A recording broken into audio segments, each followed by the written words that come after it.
विद्यार्थी स्पर्धेमध्ये आहे का?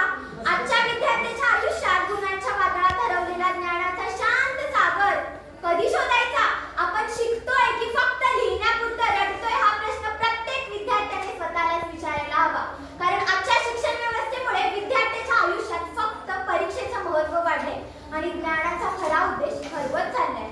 विद्यार्थ्याचा उद्देश फक्त गुण मिळवण्यापुरताच राहिला आहे का?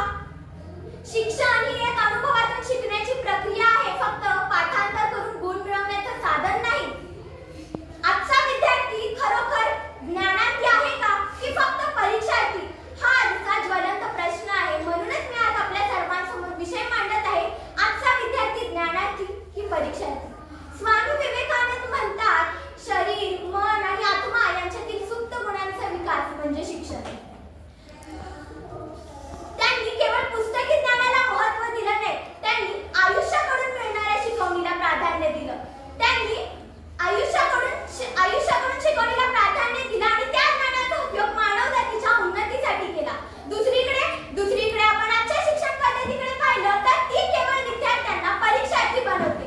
गुण मिळवण्यासाठी शाळा आणि शाळेच्या तासांमध्ये विद्यार्थ्यांचा वेळ जातो, पण ज्ञानासाठी त्यांच्याकडे वेळ नाही. आजची शिक्षण पद्धत विद्यार्थ्यांना स्पर्धेच्या घोड्यासारखी बनवते, जी शर्यत केवळ गुणांच्या रेषेवर संपते.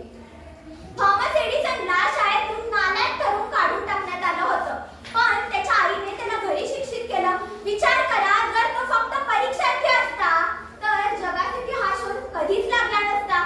समजा 10वी मध्ये 95% गुण घेणारा मुलगा पुढे यशस्वी होईलच का? कदाचित नाही, कारण गुण हे फक्त एका परीक्षेचं मोजमाप आहे.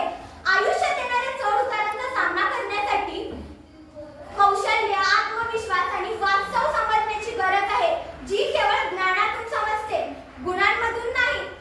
आज विद्यार्थी परीक्षेत यशस्वी होण्यासाठी रात्री उशिरापर्यंत जागतात.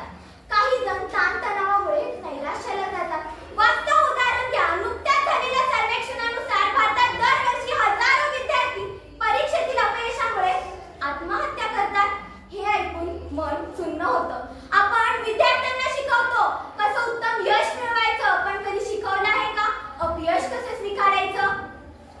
ज्ञान हे केवळ पाठ्यपुस्तकातलं नाही, तर ज्ञानाचा खरा अर्थ अनुभवातून शिकणं, समस्यांचं उत्तर शोधणं आणि आयुष्य समृद्ध करणं हा आहे. आपण विद्यार्थ्यांना कौशल्य विकासाला महत्त्व दिलं पाहिजे.